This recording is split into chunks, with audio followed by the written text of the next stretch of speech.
ये क्या है भैया?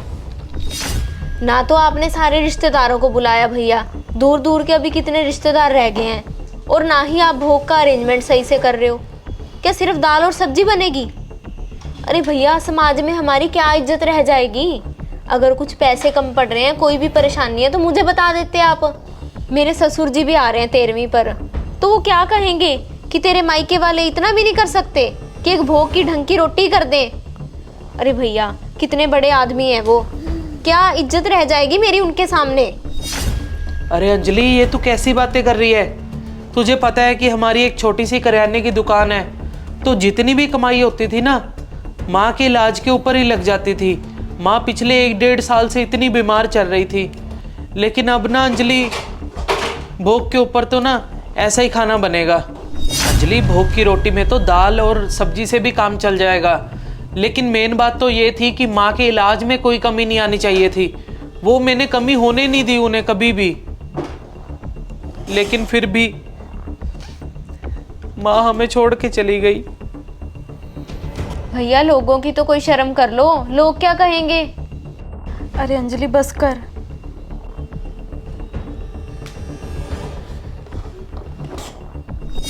हेलो अंजलि, मैंने ना तुझसे एक बात करनी थी।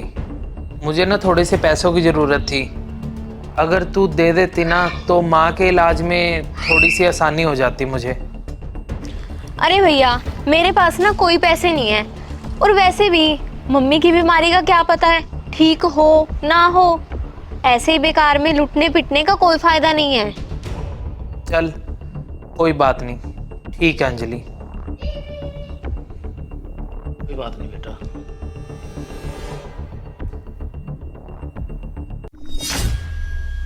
अंजलि, ये क्या बकवास कर रही है अंजलि? तो अंजलि, आज तुझे यहाँ सारे कामों में कमी नजर आ रही है, तब तुझे कोई कमी नजर नहीं आती थी जब तेरी माँ बीमार थी। इसने बहुत सेवा की है तेरी माँ की, दिन रात एक कर दिया इसने। अरे पापा, ऐसा भी क्या कह दिया मैंने? अंजलि, मुझे ना वो दिन याद है जब आशु ने तेरे से हेल्प मांगी थी पैसों की, तेरी माँ के इलाज के लिए। अरे पापा, मैं क्या उस समय भैया की हेल्प करती? आप तो रहते हो यहाँ पर अपने घर में, हम तो किराए पर रहते हैं ना, हमें तो हर महीने किराया भी देना पड़ता है। जितनी हमारी कमाई है उसके हिसाब से हमारे खर्चे भी ज़्यादा हैं। और तू आज क्यों बोल रही है भोग के लिए पैसे ले लो मेरे से, अच्छा बना लो खाना? बेटा, तेरा बाप हूँ मैं, तेरा बुरा नहीं सोचूंगा। आज तू बोल रही है मेरे से पैसे ले लो, भोग की अच्छी रोटी बना लो। हमें ज़रूरत नहीं है तेरे पैसों की, अपने पैसे ना अपने पास ही रख, पता नहीं तुझे कब ज़रूरत पड़ जाए। और ये जो आशु कर रहे हैं ना, सारा अरेंजमेंट बढ़िया कर रहा है। आशु बेटा, तू किसी की बातों में आके ना इससे ज़्यादा खर्चा ना करना। जो तू कर रहा है ना बहुत सही कर रहा है।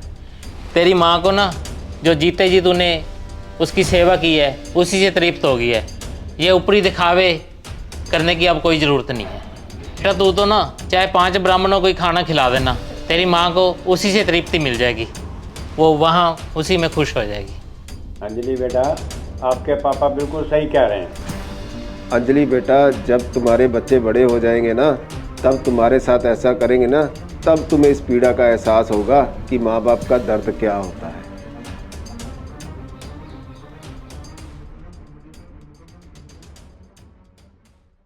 मृत्यु भोज यानी कि जब घर में किसी की मृत्यु हो जाती है ना, जो 13वें के ऊपर रोटी की जाती है, उसके ऊपर ना अब बहुत सारे लाजवाब खाने बनने शुरू हो गए हैं।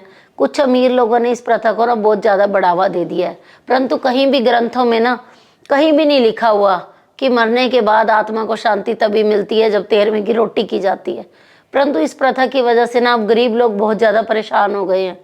तो जैसे हम सभी ने मिलके समाज के अंदर बहुत सारी बुराइयां सभी के सहयोग से ही दूर हुई हैं, जैसे सती प्रथा है, दहेज प्रथा है, तो मेरे हिसाब से ना ये मृत्यु भोज की प्रथा को भी अब ख़त्म करने की बहुत ज़्यादा ज़रूरत है।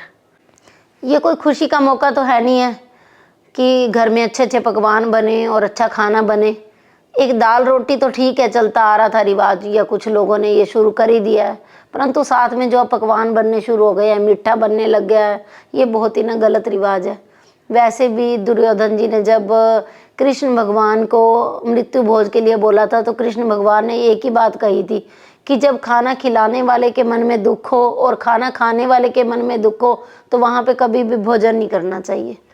तो ये स्टोरी बनाने का ना हमारा एक छोटा सा मकसद है कि इस बुराई को हम जल्दी से जल्दी दूर करें, और इसलिए आप ना इस स्टोरी को ज़्यादा से ज़्यादा लोगों तक शेयर ज़रूर करना। ये मेरी हाथ जोड़ के आप सभी से रिक्वेस्ट है।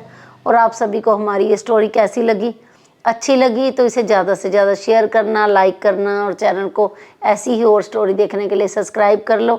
आप हमें मनचंदा फैमिली व्लॉग और अंजलि मनचंदा के नाम से फेसबुक पे फॉलो कर सकते हो, और यूट्यूब के ऊपर मनचंदा फैमिली व्लॉग और मनचंदा पंजाबी फैमिली के नाम से सब्सक्राइब कर लो। बाय।